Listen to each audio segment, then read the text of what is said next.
First off, to introduce myself, my name is Leah Somerville. I'm a professor at the Department of Psychology and the Center for Brain Science at Harvard University.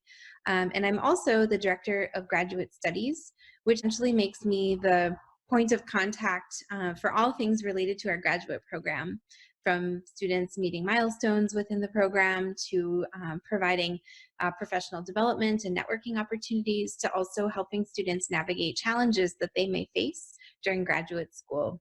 So I really enjoy this role because it helps me get to know our graduate students, who are all unique and interesting and really, really wonderful and talented. So supporting them is a great part of my job.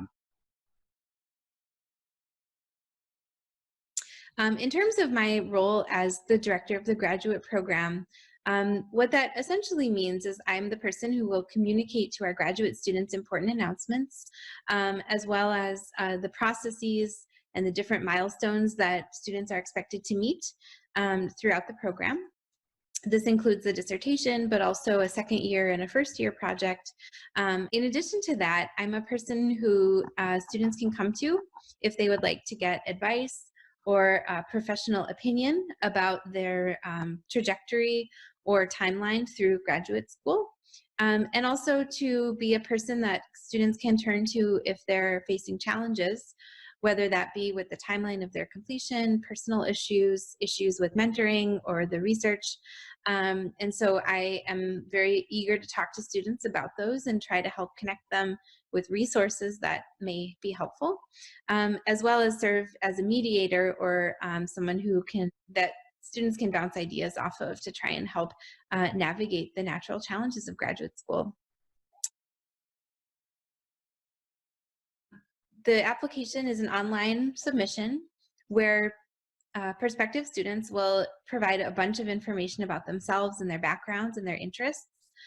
For one, people provide a lot of sort of vital details about themselves, what kind of education that they experienced along the way, and also relevant information about people's backgrounds, the kinds of research that they may have conducted in the past, as well as what they might be interested in going forward. So in these applications, there are both written aspects where people would upload like a document or a PDF. For example, the personal statement, which provides a summary of the motivation for attending graduate school and working with individuals within our department. It also includes places to enter information about GREs, grades, transcripts, and other kinds of numerical indicators. I should just mention our GPA and transcripts are required.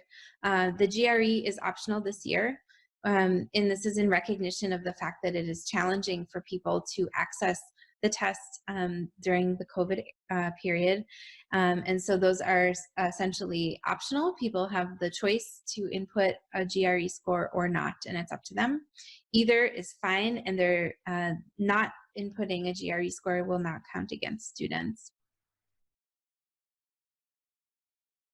The Harvard Graduate School of Arts and Sciences does institute a fee for each application.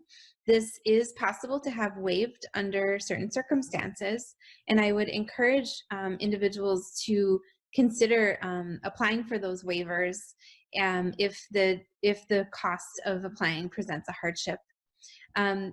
It does not negatively impact the applicant at all if they ask for a fee waiver. In fact, our faculty members have no idea whether people paid or didn't pay. It isn't included on the application materials that the department receives.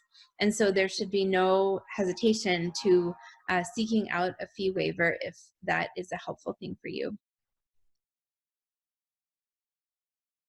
The only one that I can think of, well, I can think of two. One of them is that individuals who have attended college in a foreign country sometimes have a different grading scale. So we in the United States are used to the 4-point scale for grades, with an A being associated with a 4, and a B a 3, and so on. Other universities across the world can sometimes grade on different scales. We've seen 10-point scales, 12-point scales, and providing a sort of translation of the grades is one aspect of the applications that are recommended to include for international applicants so that we can best interpret your grade point average in relation to the scale that we understand. In addition to that, there's the TOEFL test, which is the test of English language competency. The TOEFL is required for international applicants unless you went to college at an English-speaking university. Then TOEFL scores are not required. But if you did not, if you're an international applicant who also went to a college that was taught in a different language, then the TOEFL is a requirement of the application. The answer is there's no minimum cutoff, there's no threshold that we apply. We review applications holistically. And I can tell you personally, having been through 8 admission cycles myself as a faculty member, seeing how the process unfolds, there are many applicants who are admitted to our program who do not have what we might consider to be the very topmost grades or GRE scores. There is a process for faculty members to recommend individuals for admission who might have what we might consider to be lower scores on the lower side. This is not something that applicants get to see. It happens behind the scenes. But as long as the faculty member has a clear reason, motivation, interest in having the student, recommending the student for admission, we will consider applicants with any score, any grades. And as if the faculty member presents either a justification or some reason why they themselves are not concerned by a GRE score or a grade point average that might be lower than average, then that is factored into consideration for the applicant pool and has not been a barrier for admission for several candidates that I've seen go through the system. First, it passes through some checks through our graduate school to make sure it's complete, make sure the uploads worked and all of that kind of thing. But very quickly, it gets passed on to our department. A couple of things happen at that point. For one, those of us who are administer the program, including myself and our graduate program administrator, we will look through a spreadsheet that contains every applicant with certain details included on that spreadsheet. Of course, not everything is included on that spreadsheet, but kind of an overall summary, which helps us get a sense of the general interest in our program. We can search and look for different demographic groups on that spreadsheet. Some individuals are specially flagged as underrepresented within our discipline, and we can give their applications a special thorough consideration. And then the applications are opened up for individual faculty to look through. So what does that mean? What that means is that some faculty in a given year might be interested in recommending a student for acceptance, particularly to work with them in their lab. Now they would be accepted into the program, but individual faculty cannot themselves accept somebody. They can recommend somebody to be accepted, which then goes up for review for a graduate program, through the graduate school, and ultimately the deans of the graduate program. So in any case, what happens then are faculty members are able to review the entire pool of applications.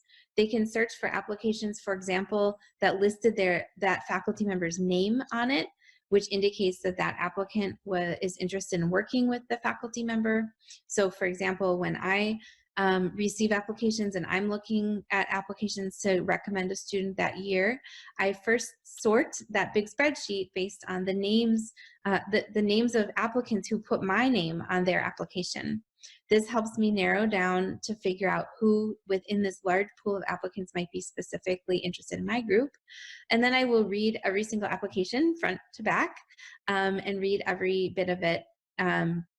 And that's what all other faculty members do as well.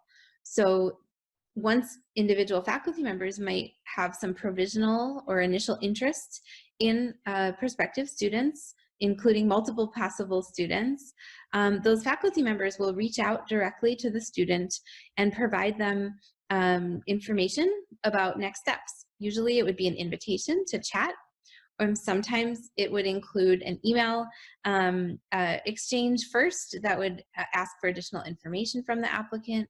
And sometimes, although not necessarily during the pandemic, faculty members would invite one or more applicants to visit them and have a day-long interview with them, their lab and colleagues. Usually when faculty members find a handful of applicants they're interested in, they'll set up times to chat with them. This can happen in January, February, maybe the end of December, maybe the beginning of March, but most likely people start hearing from faculty in January, sometimes February. And faculty members then can spend some time getting to know applicants and thinking about how well that they would fit with their lab. Many faculty members will set up additional meetings this season, most likely over Zoom, with some of their faculty colleagues, as well as potentially some of their lab members, to provide input and give the applicant a chance to learn as much as possible about the program. Following this, and making sure that any applicant who's turning out to be kind of a finalist for a recommendation, they would be interviewed by at least 2 different faculty in our department. Following that, individual faculty members will write up a report, or essentially an application, of why they are recommending a particular applicant for our program, what are the strengths of that applicant, who has interacted with that applicant, what kind of feedback they provided, what the recommendation letters and other aspects of the application described about this applicant, and then submit that to our graduate program for another level of review. The graduate program has a committee that I'm the chair of that reviews all of these sort of what we might call finalist applicants and determines who ultimately is recommended for admissions to our program. This then flows to our graduate school, who provides a final assessment and potentially signs off on our list. Finally, at that point, we are probably in late February or early March, and we will receive notice that of which of our recommended applicants are then provided with an offer to our program. And that is then communicated first through the faculty member who primarily recommended them for admissions. So that's sort of the cycle of what it's like on the faculty side of things and how the interactions go between faculty and applicant. There's lots of exceptions, lots of differences from what I just described. That's the system I'm the most familiar with, but different faculty in our program do things different ways.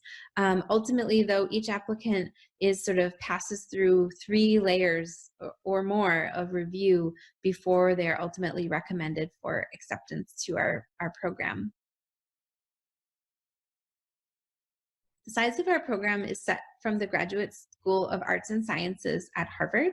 So our department doesn't get to decide on our own how many graduate students to accept in a given year.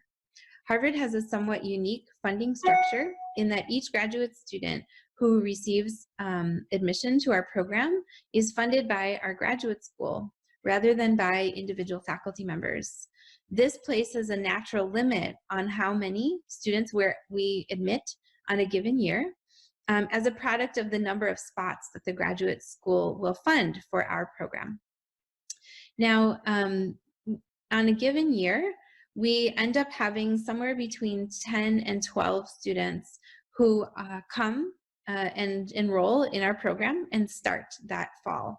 So essentially every one of our class sizes is somewhere in the neighborhood of 10 to 12.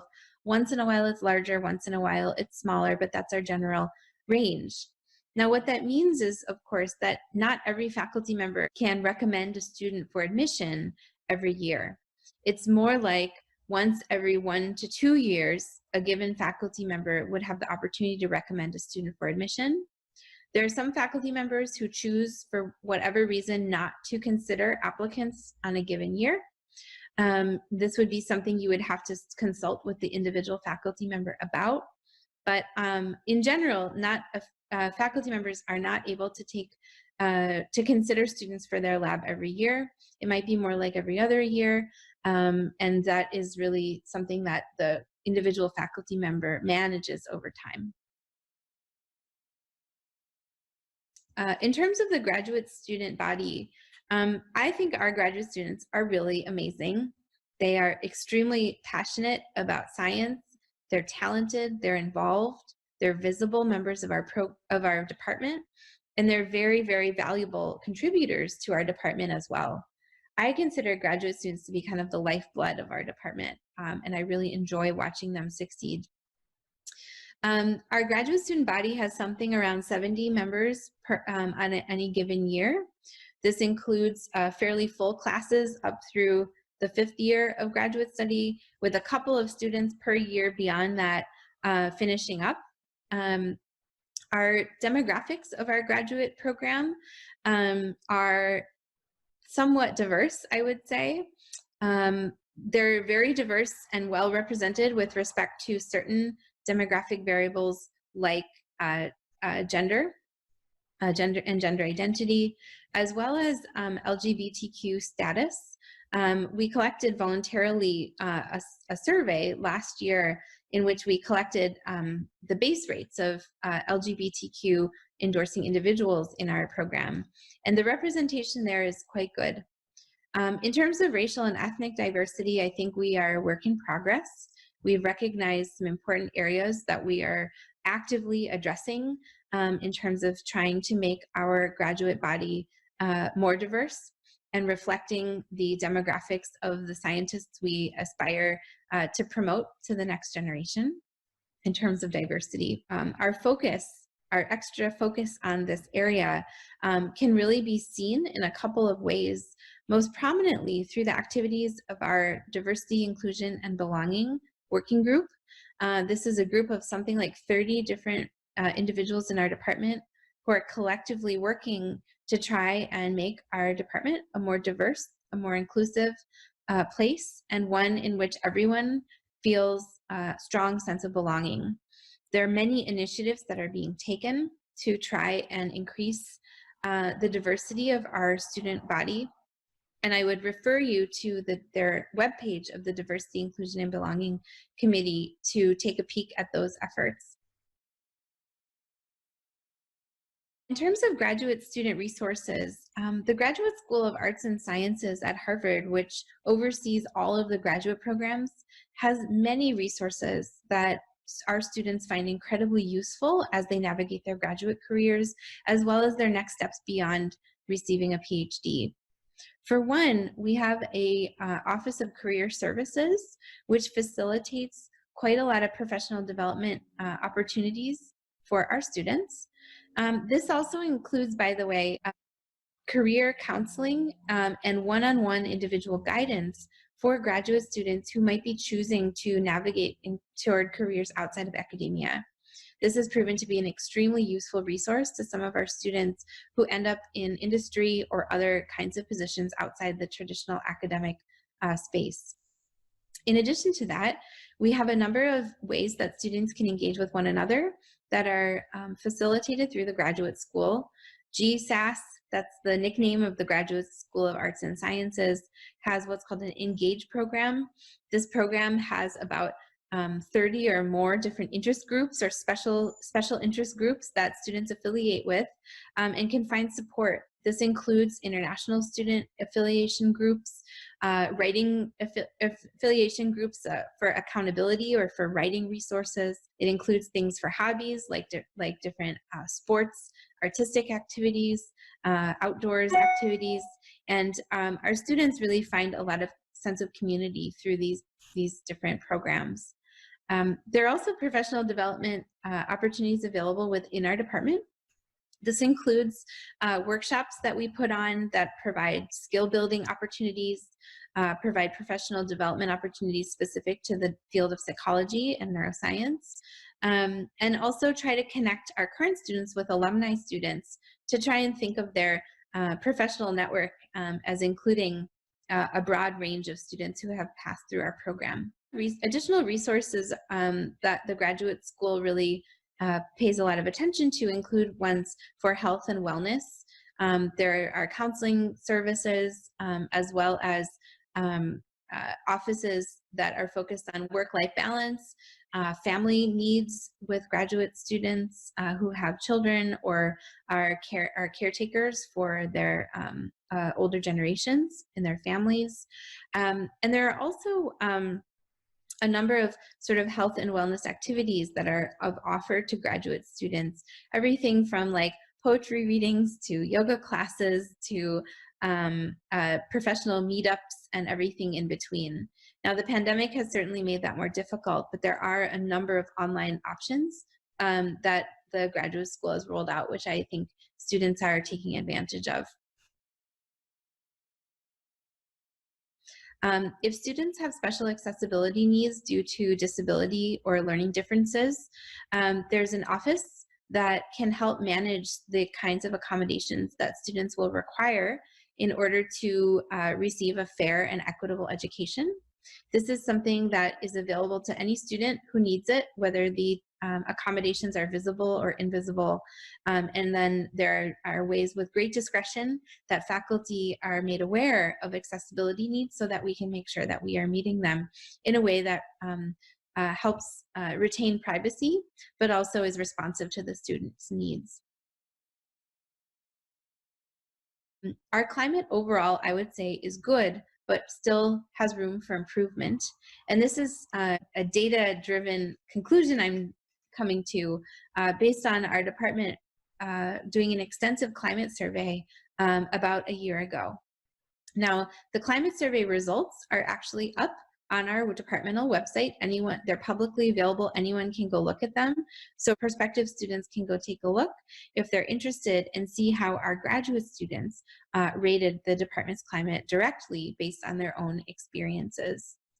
Some of the climate issues that we learned through this climate survey, in terms of strengths, our students have placed high ratings on the resources available to them to conduct research, the ability to get things done, to receive training in the areas that they're the most interested in, and many, if not most students report very, very positive and supportive relationships with their primary mentors. There are also spaces in which we are working to improve based on the climate findings, especially from what our graduate students have reported. This includes focused attention on trying to provide students with information that will help them if they're pursuing a non-academic career path, as well as ways of making our classroom experiences more inclusive. We noticed in our department climate survey some disparities, such as female trainees and underrepresented minority belonging trainees reporting lower ratings on some of the climate items. And so we're trying to pay some very focused attention to those to make sure that we can provide an equitable climate for all.